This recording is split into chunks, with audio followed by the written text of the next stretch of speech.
Hello, it's John Calder. I'm going to talk to you about one of our case histories where we've done cross-farm hedgerow surveys under the Great Big Dorset Hedgerow process. We've engaged with the farmer and discussed with them the results, and we've done that in the context of the fact that the Sustainable Farming Incentive hedgerows standards will become active in a month or two's time. And this is a case where the survey that we've done becomes a very useful and pragmatic foundation for the assessment that that farmer will make of what's best for him and what's best for his hedgerows. So the Sustainable Farming Incentive Handbook is about 150 pages long, and I think maybe 10 of them relates to the hedgerow content. There are many things about the scheme which disappoint me.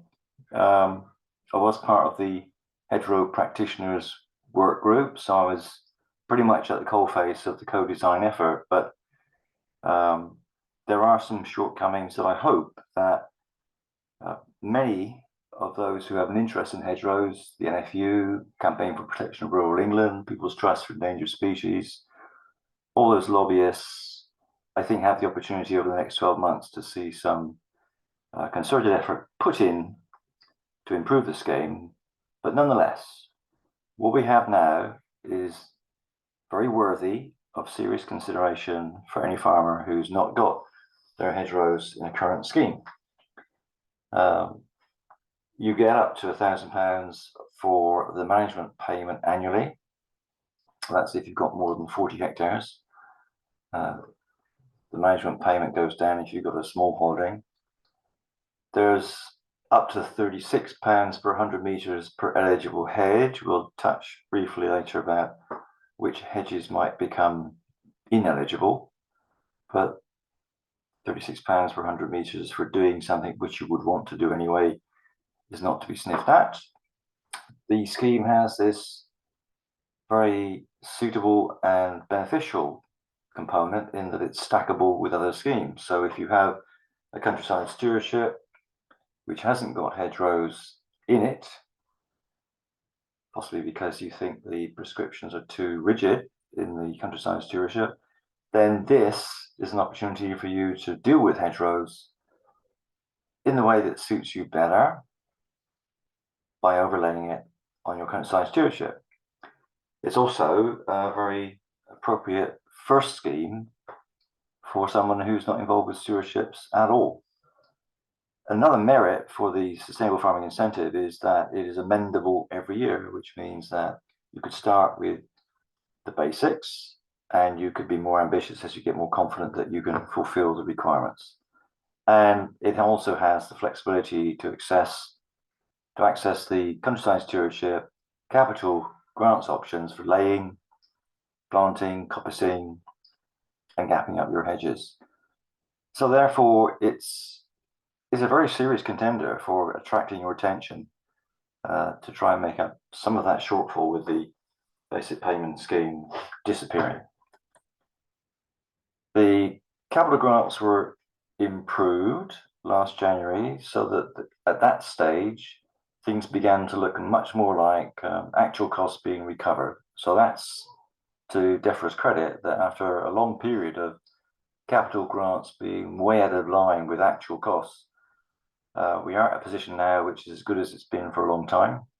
So now would be the time to take a step in the right direction with this. Now, the Dorset Climate Action Network organisation is a charity based in Dorset that has many activities and interests, but within it, in the land base and the land use group, there is this project, the Great Big Dorset Hedge, and it has been doing surveys. We've already done more than 200 kilometres of hedgerows in West Dorset alone. It does surveys, and I'm going to talk to you about how the surveys were done at Clandon Farm. This is a group of volunteers. We have over 50 in West Dorset, and nearly a dozen have been brought onto Clandon Farm during the course of a short period of activity, but the majority of the work was done by local volunteers who have an interest in ecology, the environment, biodiversity, and climate change. And they are going to make a difference through this kind of activity. So, as well as the volunteers, we have the consideration of the Adams code system, which evaluates the state of a hedgerow's condition based on the idea of a life cycle. You have hedges that are in prime of life, that's Adams codes 5, 6, and 7.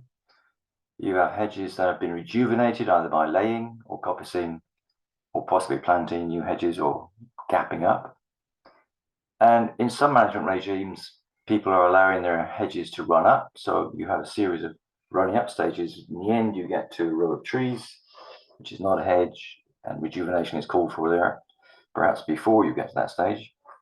And in some regimes, not here at Clandon Farm, I can tell you, in some regimes, there is tight management of the hedge with typically annual flailing, which in the end eliminates the hedge. And in this arena, you again are looking for rejuvenation to be taking place. So one of the fundamentals of the volunteer survey activity is to do a hedgerow assessment, but we have a lot of other things we're interested in too. So we want to facilitate the restoration and the extension of hedgerows, the length and breadth of Dorset. We've been surveying hedgerows along all the major trails to get us started, to learn the trade, as it were. And then, when invited to do so, we have started cross-farm surveys. We want to help those considering the 3 Sustainable Farming Incentive hedgerow standards released in 2023 to make a leap in the right direction. Here are the maps of the surveys undertaken in 6 examples where we've done a cross-farm, great big Dorset hedgerow surveys in West Dorset. And this is going to be the story of just one of those farms. It is Clandon Farm, which is at Martinstown, quite near Dorchester. Because these are case histories at the start of our activity, we've done a fairly comprehensive job of surveying the hedgerows on this farm. In general, as we move forward, I think it's more likely we'll do about a quarter of the hedgerows for the farmer and then train them up to just fill the gaps in the survey themselves. But we've done perhaps 80% of the hedgerows and field boundaries at Clandon Farm. What can we find out from those surveys? Well, disappointingly, DEFRA don't show much interest in the species variation on the farm. So this isn't really part of what's required for the Sustainable Farming Incentive, but we're interested in species diversity and we record it. And this really just shows the frequency with which different species have shown up in the multiple hedges that, over 60 hedges that we've surveyed at Clandon Farm. Nice to see the occasional elm showing up. Plenty of bramble, as we see everywhere. Perhaps a little bit too much elder for everybody's comfort, but the ubiquitous blackthorn and hawthorn playing a part. Not that much hazel. A little bit of ivy creeping in.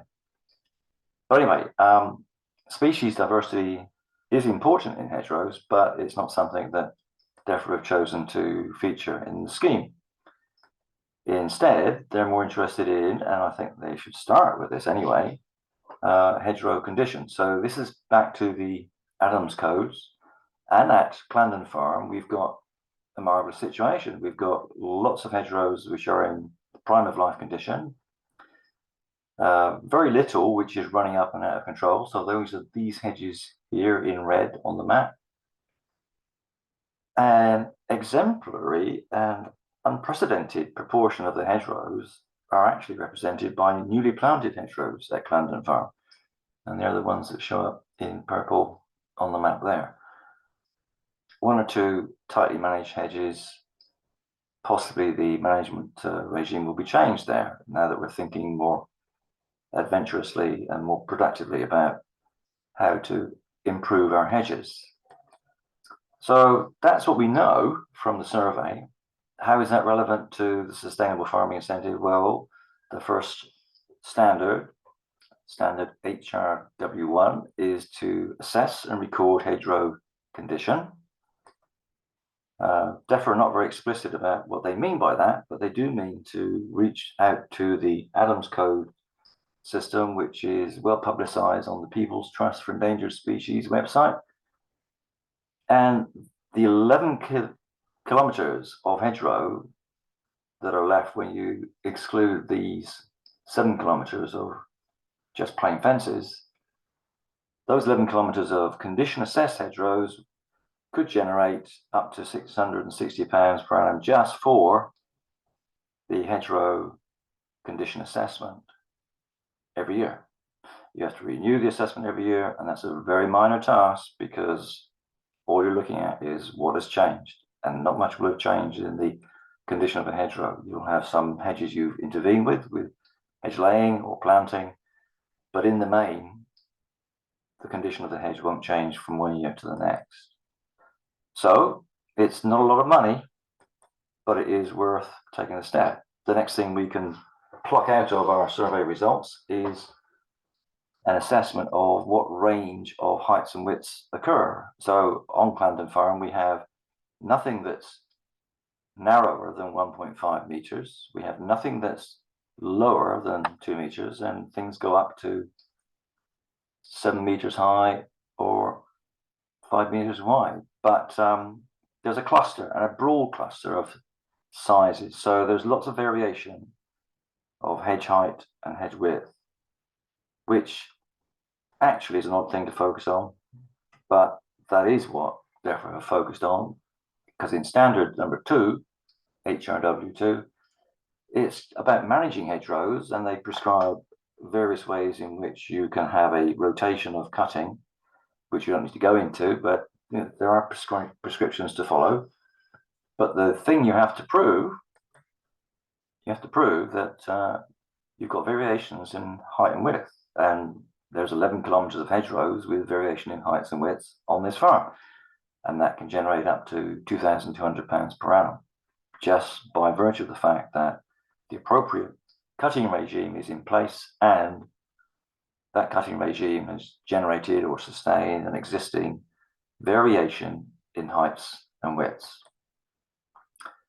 Moving on to the next subject, we can say that over the 11 kilometers of hedgerows surveyed, the average gap between in-hedge trees was 97 meters. Well, why is that important? SFI standard HRW3 requires that we maintain or plant in-hedge trees. Therefore, have an ambition for us to have more in-hedge trees. What they've asked us to do is to make sure we've got at least one tree every 100 meters. Well, the in-hedge trees on this farm, just because it's just under that 100 meters in average gap, can generate up to £1,100 per annum every year, just by virtue of the fact that those trees are there. Being this close to the cutoff point, quite important that we find places to top up the in-hedge trees to make sure that we're not the wrong side of that criteria, and we'll soon find them. And we found them in the survey because over 50 hedges were surveyed, and amongst them 20 had some significant gaps.